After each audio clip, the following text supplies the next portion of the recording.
ሰላም አለይኩም ወራህመቱላሂ ወበረካቱ። የተከበራችሁ ቻናል ተከታታዮች እንዴት ናችሁ? ደህና ናችሁ? ሰላም ናችሁ ወይ? እኛ ደህና ነን አልሐምዱሊላህ። እናንተ እንዴት ናችሁ? ስራ ሁሉ ኑሮ ምናምን ወሬ ምናምን ጋጋታው ምኑ እንዴት ነው? እንዴት ይዟችኋል?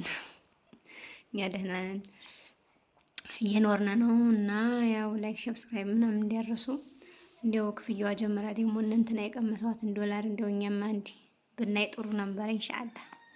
ያ ደግሞ በትዕግስትና በተስፋ ይሳካል ብለን እናስባለን። ምንም ችግር የለም እንታገሳለን። እና ዛሬ ቅዳሜ ነው፣ ገበያ ሄደን አንዳንድ ነገር ባለጎጆ አይደለም አንዳንድ ነገር ገዝተን መጥተናል።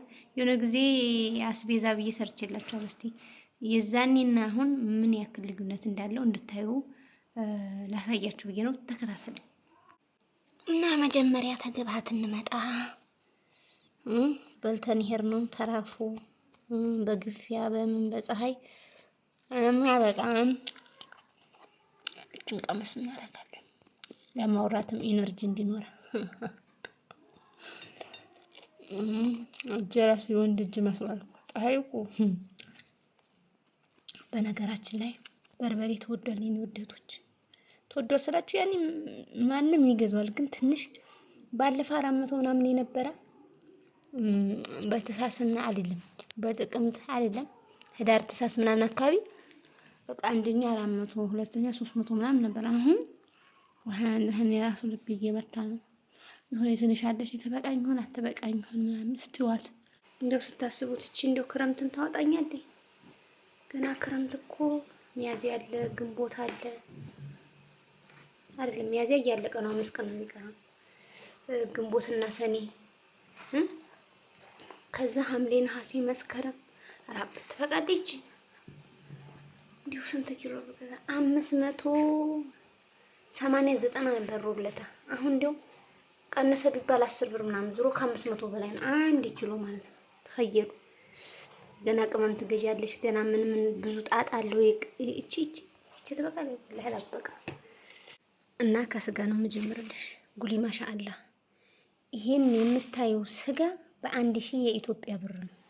ግን የከብት ነው። የከብት ማለት የላምም ሊሆን ይችላል የበሬ የበግና የፍየል ያልሆነ ማለት ነው። ተኸየል 1000 ብር አዲያ ኑሮ ውድ ነው ሲያል ይሄን በ1000 ብር አግኝተሽ ለሁለት ሰው አሁን ይሄ ከ3 ጊዜ በላይ ልትሰሪዋለሽ። ቆራርጠሽ በፌስታል አድርገሽ ፍሪጅ ታደርጊዋለሽ ማለት ነው። ተኸየል ለነከም አጥንት አለው ስጋ አለው በቃ እየቀላቀልሽ ይሄን 1000 ብር ተኸየል። እዚህ በፊት እንኳን ስጋ ቀርጬላችሁ ማሻአላህ በቃ በሳምንት አንዴ ስጋ ከበላሽ ሌላውን አንድ ቀን ምስር ብትሰሪ፣ አንድ ቀን አተርክክ ብትሰሪ፣ አንድ ቀን የሆነ ጎመን ብትሰሪ፣ ይሆን አንድ ቀን ሽሮ ብትሰሪ በቃ ታስተካክዋለሽ። ስጋ ራሱ ሁሌ ሲበላ ይደብራል። እንዴ ራሴ ማለት ነው። በሳምንት ገዣለሽ በቃ ይኸው 1000 ብር ተኸየል 1000 ብር ይኸው ኩሊ ማሻአላህ። እንዴት ተጨናነቂ ነው የምልሽ። በቃ ትቀጥያለሽ። ቅጠላ ቅጠል እኔ እወዳለሁ በጣም ነው የምወደው ቅጠላ ሰላጣ እንትን ሰላጣ ላይ የሚከተተው ቅጠል ማለት ነው። የሰላጣ ቅጠል ይቺ ስንት ነበር? 10 ብር 10 ብር። እቺ ከ3 ጊዜ በላይ መሰራት ትችላለች። ቀለል ላለ ቤተሰብ ማለት ምክንያቱም ካሮት ትጨምሪያለሽ፣ ሽንኩርት፣ ቲማቲም፣ ቃሪያ በቃ ትጨምሪና ትሰሪያታለሽ ማለት ነው። ይሄን ደግሞ ተመልከች አንድ ጭብጥ በኔ ማለት ግን ሲቀቀል ያው ትንሽ ነው የሚሆነው፣ ግን በቃ ላይን እርካታ ነው። የ10 ብር ማለት በኢትዮጵያ የ10 ብር በኢትዮጵያ በቃ በዱባይ 0 ፊልስ ማለት ነው ይመስለኛል። እንደው ፊልስ የሚል 10 ብር አንድ ፍኝ ተኸየል። ምንድን ነው የሚያጨናንቅሽ? አንቺ በምልኪው ብር ዘና ብሎ እየኖሩ አንቺ ትጨናነቂያለሽ። ገንዘብሽንም ልከሽ ተጨንቀሽም ትችዋለሽ። ይሄ ማንጎ 20 ኢትዮጵያ ብር። ይሄ ምንም ጠባሳ ምንም ቆሻሻ ጠባሳ አስተፍርዳ ቆሻሻ ማለት የሞለለ ምናምን ብቻ የተበላሸ ነገር ስለሌለው 20 ብር። ትንሽ ከዚህ 15 ብር ወይ ጠባሳ ያለው የሆነ ነገር ያለው 15 ብር ነው። በመጠንም አነስ ያለ ማለት ነው። የ10 ብርም አለ የ15 አለ። ይሄ የ20 ብር ነው። ይኸው 5 ገዛው 100 ብር ማለት ከየኝ ምን ይሄ ጠቃጠቅ ሙዝ የሚባለው ይሄ አሁን ይሄ 10 ፍሬ ነው። በ8 ብር ሂሳብ 80 ብር ነው የሸጠችልኝ ማለት ነው።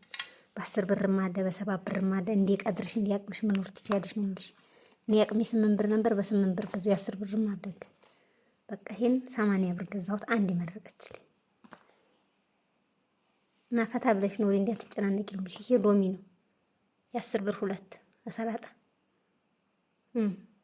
ትኖሪያለሽ። ይሄ ደግሞ አይደርቅ የሚባል ጎመን ነው። ከዛ ከቆስጣው ጋር የሚሰራል። ይኸው አንድ ፍኝ የ10 ብር ተኸየኒ ምን ያጨናንቅሻል? ከሌ በባህር መጣ ከሌ በባህር መጣ ያጠራቅም ቀምሻትም ትፍት ናባዙንስ ተቀጥያለሽ። እቺ አበሻ እንቁላል ናት። በካሜራ ትመስላችሁ ነው እንጂ ትንንሽዬ ናት። በቃ እቺን 3ቱን አንድ ሰው ነው የሚበላት ማለት ጠበስ ጠበስ አድርገሽ ከበላሽ ማለት ነው። ቆዳው ነው እንጂ ምንም የላትም ውስጧ ግን ትጣፍጣለች። የፈረንጁ ግን ይደብራል። ይደብራል ስላችሁ ጥፍጥና የለውም። ዋጋውም አንዱ 20 ብር ይላሉ። እቺ በ16 ብር ነው የገዛኋት አንዲቱን ፍሬ ማለት ነው። 16 ብር የኢትዮጵያ 16 ብር። ይሄን ሁሉ ምን ታረጊው ነው? ምናምን ቁጭ አደርገዋለሁ ፍሪጅ ወር መቀመጥ ይችላል። ምን ይሆናል? ሳንቲም ባለ ጊዜ ገዝቼ አስቀምጠዋለሁ። ወር መቀመጥ ይችላል። ምንም አይሆንም። ሁሌ መብራት አለ፣ ፍሪጅ አለ። አበቃ ምንም እንደተጨናነቂ። ይኸው እቺ 20 ብር ናት። ሸንኮራኝ ለሶስት አስገንጥያለሁ፣ አስቆርጫለሁ። ቀጣይ ደግሞ ይሄ ወይራ ነው። እኔ ዲዲ ሆኖ ጣጤሳ ነው እንዴት? ይሄ ወይራ ነው፣ የወይራ እንጨት ነው። ይኸው ስንት ብትሆን ጥሩ ልጅ ወይራ 20 ብር ናት። ከየሊ ኑሮ በዘዴ ጦም በኩሪያድ ያለ ክርስቲያን ነይዘህ ደግሞ ይሄ ግን ሳይበላሽ ስለተበላሽ ነው በ60 ብር ያለች። ይሄ የሚላጥ ነው፣ ቆሻሻ የለውም። እቺ ግን አረንጓዴ ነገር አላት፣ አረንጓዴ ነገር አላት። ችግር የለውም ተቀፋ። ይሄ ግማሽ ኪሎ ነው በ30 ብር። እና ይሄ ደግሞ ዝጋ ቃሪያ መርጠሽ መርጬ 7 ፍሬ 14 ፍሬ ማለት ነው መርጬ 20 ብር። እኔ ደግሞ ዝጋ ካሮት ግማሽ ካሮት ግማሽ ነው። ሩዝ ትሰሪበታለሽ፣ በድንች ትሰሪዋለሽ፣ ከጎመን ጋር ትሰሪዋለሽ። ከፈለሽ ሰላጣ እንደዚህ በመብሸሪያ በሽረሽ እንደ መብሸሪያ መፈቅፈቂያ ሰላጣ ጋር ትበያለሽ። ይሄ ግማሽ ነው 30 ብር አበቃ። ለዚህ ጋር ቲማቲም ማለት ነው። አንድ ፍየል ግን በልታብኛለች። ገባ ዘንቢል እንጥላ ማለት ነው። እንዲፋችሁ አንድ በላች። አፉ ብያታለሁ። ይሄ 30 ብር ስታፍሩላ 25 ብር ነው እናንተ። ኪሎ 50 ብር ብለን ግማሽ 30 ብር ገዛው ቲማቲም ማለት ነው። እዚህ ጋር ደግሞ ሽንኩርት ነው 2 ኪሎ ሽንኩርት። እስከ ዛሬ ሳምንት ይበቃኛል። 2 ኪሎ ሽንኩርት በ80 ብር ነው የገዛው ኪሎ። በ70 ማለት የሰባው ግን ትንሽ እንትን የተበላሸ ይበዛበታል። ይሄም ያው ነው ግን ሻል ስለሚለው በ80 ብር። አሁን 80 ብር ሆነ። ሰሞኑ በ60 አለ፣ በ70 አለ። አንዴ ከፍ አንዴ ዝቅ ነው እና ምንም የሚያጨናንቅ ነገር የለም እንላችሁ ፈልጌ ነው የኔ ወጣቶች ማለት ነው። እና ይሄ እንደምታዩት የዛሬው ይሄ አስቤዛው ማለት ምርጥ ነው አይደል? በቃ